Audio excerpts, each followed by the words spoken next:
कहानी है रामपुर गांव की, जहां के मर्द महिलाओं को हमेशा नीचा दिखाने की कोशिश में रहते। अरे अभी तक खाना नहीं आया क्या? मुझे एक और शादी करने की जरूरत है। नहीं जी नहीं, ऐसा मत करना, वरना मैं कहाँ जाऊंगी। खाना लेकर मैं अभी आई जी। गांव की पंचायत में भी फैसले हमेशा औरतों के खिलाफ ही रहते। मैं जो फैसला सुनाता हूँ वो भगवान की आज्ञा होती है। इस लड़के ने अपने मन से शादी करके अच्छा नहीं किया। लड़के को घर भेज दो और इसकी शादी इसकी जाति की किसी लड़के से करवा दो। लेकिन ये लड़की, इसे तो गांव के बाहर निकाल दो। नहीं नहीं जमींदार साहब, ये क्या बोल रहे हैं? ऐसा नहीं हो सकता। मेरी बेटी मासूम है, इसे अच्छे बुरे की समझ नहीं है। अरे कहाँ जाएगी ये बेचारी? कहाँ जाएगी?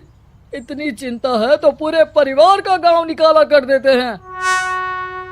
बेचारे पूरे बसे बसाए परिवार को गांव छोड़ना पड़ता है। चाहे जो हो, अगर बेटियों को कंट्रोल नहीं कर सकते तो गांव में रहने का कोई मतलब नहीं है। यहाँ औरतों को दब कर रहना होगा। कोई भी अपने हिसाब से कुछ नहीं कर सकता, सब ईश्वर की मर्जी से ही होगा। तभी गांव का एक आदमी दौड़ा दौड़ा आता है। सरपंच साहब, जमींदार साहब, वो कालिया है ना, उसकी बेटी पढ़ने के लिए शहर जा रही है। अच्छा, ये कब हो गया? और कालिया की हिम्मत कैसे हो गई ऐसा करने की? लेकर आओ उसे और उसकी बेटी को। बस फिर क्या था, हाजिर हो जाते हैं कालिया और उसकी बेटी सरपंच के सामने। अरे कालिया, ये क्या सुनने में आ रहा है? बेटी को इंजीनियर बना रहा है तू? और ये बता, गांव में तो स्कूल नहीं है, फिर कहां से इतनी क्लास पास कर गई तेरी बेटी? राधा, जो कि कालिया की बेटी है, उसे लगता है कि सरपंच उसकी तारीफ कर रहे हैं। सरपंच जी, मैंने ऑनलाइन पढ़ाई की है, डिस्टेंस लर्निंग से। सभी में मैंने अच्छे नंबर पाए हैं, जिसे देखते हुए शहर की इंजीनियरिंग कॉलेज में मुझे स्कॉलरशिप मिली है। वाह जी वाह, क्या होती है ये? पहले तो ये बताओ, फिर आगे की बात करते हैं। पूरा गांव राधा की बात सुन रहा था और राधा बोलती जा रही थी। तो ऐसे मैं फ्री में एक अच्छी शिक्षा लेकर गांव में जो कुछ परेशानियां हैं, जैसे बिजली, पानी और इंटरनेट जैसी समस्याओं के लिए काम करूंगी। मैं गांव को शहर से जोड़ने के लिए पुल का निर्माण करवाने का प्रस्ताव रखूंगी। मुझे पूरी उम्मीद है कि जल्द ही हमारा गांव भी तरक्की की राह पर चल पड़ेगा। राधा की बात सुनकर सारे गांव वाले ताली बजाने लगते हैं। सरपंच को समझ नहीं आता कि वो क्या करे। चुप रह नादान लड़की, गांव के खिलाफ जाने के लिए तुझे गांव से बेदखल कर दिया जाएगा, वो भी पूरे परिवार के साथ। और हाँ, अगर ठीक से गांव में रहना चाहती है तो ये पढ़ाई लिखाई छोड़ दे।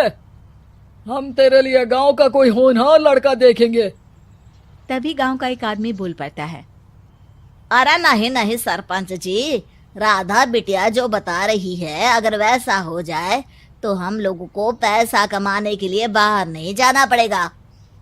हाँ जी, और ना ही कोसों दूर पानी के लिए भटकना पड़ेगा।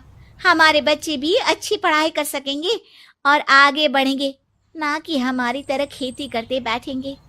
क्यों गांव वालों, राधा बिटिया का साथ देना चाहिए ना। सरपंच देखता है कि गांव राधा के साथ है तो वो चुप हो जाता है। वो घर आकर अपने सलाहकार से बात करता है, जो बहुत ही चालाक किस्म का इंसान होता है। अरे सरपंच साहब, आपको बहुत ही होशियारी से काम लेना पड़ेगा। एक बार गांव तरक्की कर गया, यहाँ के बालक पढ़ लिए तो कोई ना पूछेगा आपको। और फिर ये जो बेटा और बेटी है ना आपके, इनको भी आम लोगों की तरह ही जीवन जीना होगा। हाँ, लेकिन करे तो क्या करे?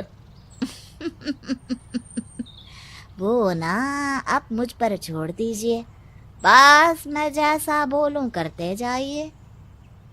अगले रोज सुबह जब गांव वाले सोकर उठते हैं तो राधा के घर के बाहर और साथ ही वो लोग जिन्होंने राधा का सपोर्ट किया था, उनके घर के आगे लाल रंग से कल आऊंगी लिखा होता है।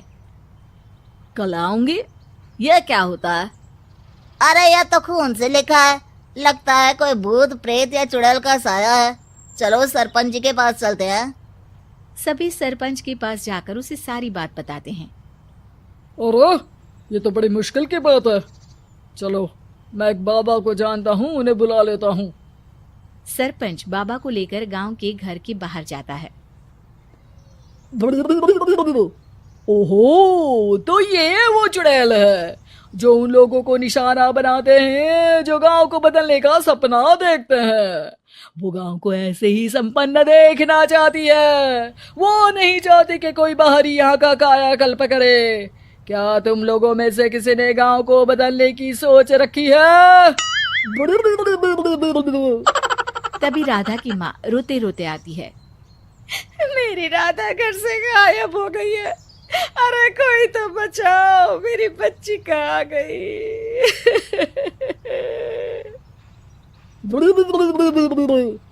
ले गई वो चुड़ैल, तेरी बच्ची को ले गई। अब वो उसे श्रापित करके छोड़ेगी, उस पर चुड़ैल का साया हो जाएगा।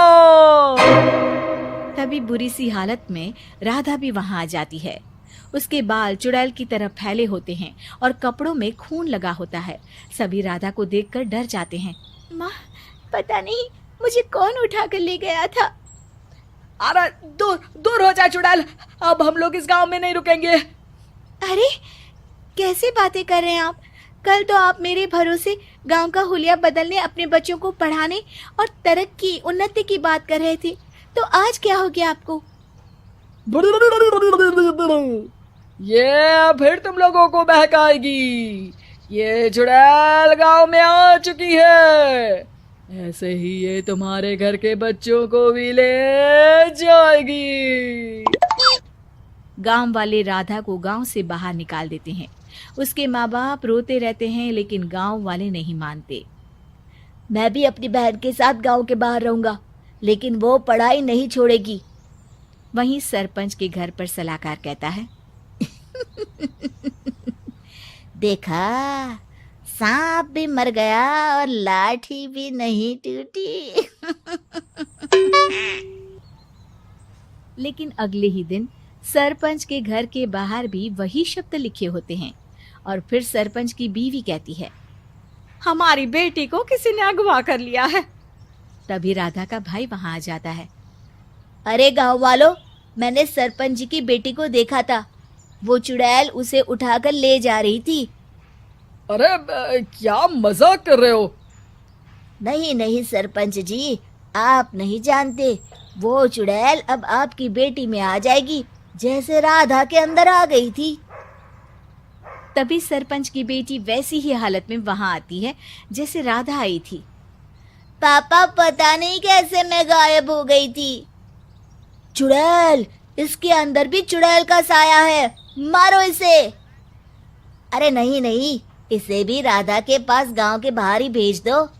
अरे चुप रहो, मेरी बेटी कहीं नहीं जाएगी और चुड़ैल वुड़ैल कुछ नहीं होता है। अरे कैसे बात कर रहे हो सरपंच जी?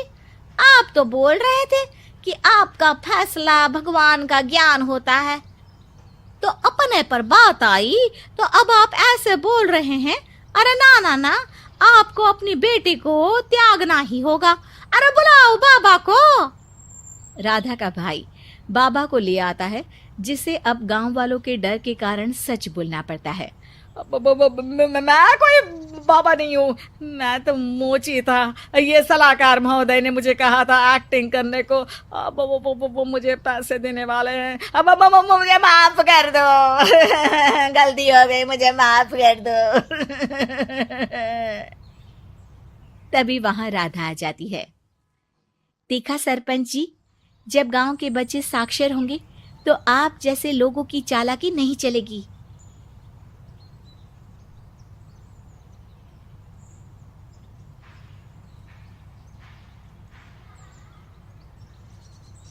हेलो, हाँ बोल। घर पर ही है ना तू? हाँ घर पर ही हूँ, क्यों क्या हुआ? तेरे घर पर आ रहा हूँ मैं। ठीक है तो चल जल्दी आ जा, खाने बैठ रहा हूँ, साथ में बैठ कर खाते। नहीं, खाना तो मैं खा चुका हूँ। हाँ तो कहीं बाहर घूमने निकलते, तू आ तो सही। मन नहीं है यार मेरा कहीं भी घूमने का। तो कोई मूवी देखने चलते। कोई ढंग की मूवी नहीं चल रही और वैसे मुझे मूवी देखनी भी नहीं है। अरे तो फिर यहाँ क्या तू मेरा मुंह में लेना आ रहा है? साले चूतिए, घर पर ही रहना। अरे तुझे मिलना है यार, कितने दिन हो गए तुझे दिखा भी नहीं। हाँ तो वीडियो कॉल का आविष्कार गांड मराने के लिए नहीं हुआ है, भोसड़ी के वीडियो कॉल करके देख ले। ठीक है, करता हूँ मैं।